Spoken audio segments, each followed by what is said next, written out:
बिस्मिल्लाहिर्रहमानिर्रहीम। अल्लाह के नाम से शुरू जो बड़ा मेहरबान और नहायत रहम करने वाला है। अस्सलाम वालेकुम रहमतुल्लाहि व बरकातुहू। लाखों करोड़ों दरूदो सलाम नबी पाक सल्लल्लाहु अलैहि वसल्लम और उनकी आल पर। मुश्किलात में आसानी का अमल। फ़इन तवल्लौ फ़कुल हस्बी अल्लाहु ला इलाहा इल्ला हुवा अलैहि तवक्कलतु व हुवा रब्बुल अर्शिल अज़ीम। जी हाँ, आज इन आयात मुबारका का वजीफ़ा आपको बताएंगे, लेकिन वजीफ़ा बताने से पहले रिक्वेस्ट है कि वीडियो को शेयर ज़रूर करें। चैनल पर नए तो चैनल को सब्सक्राइब ज़रूर कर दें। इस आयत का तर्जुमा है, फिर अगर ये फिर चाहें तो आप कह दीजिए कि मेरे लिए अल्लाह काफ़ी है, इसके सिवा कोई माबूद नहीं।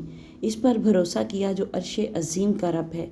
बेशक अगर कोई शख्स इंतहाई मुश्किल काम में फंस गया हो या इस पर कोई ऐसी मुसीबत आ गई हो जो किसी तरह से दूर ना होती हो, और तो इस शख्स को चाहिए कि वो रात के पिछले पहर में बेदार होकर 2 रकत नमाज बराए हाजत बराए हलल मुश्किलात अल्लाह की बारगाह में पढ़े और इसके बाद बावजू हालत में इस आयत को 100 बार पढ़े और अल्लाह के हुजूर सच्चे दिल के साथ दुआ मांगे, तो अल्लाह ताला की मेहरबानी से बहुत जल्द इसकी मुश्किल आसान हो जाएगी।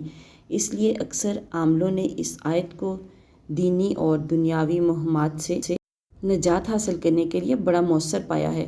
हज़रत अबू हुरैरा रज़ियल्लाहु ताला अन्हु से मनकूल है कि जो शख्स इस आयत को हर रोज़ 100 मरतबा पढ़ेगा तो अल्लाह ताला इसका हर जायज़ काम बड़ी आसानी से कर देगा। वीडियो को सदका जारिया की नीयत से शेयर ज़रूर कर दें। चैनल पर न्यू तो चैनल को सब्सक्राइब कर दें। मिलते हैं नेक्स्ट वीडियो में, तब तक के लिए अल्लाह हाफिज़।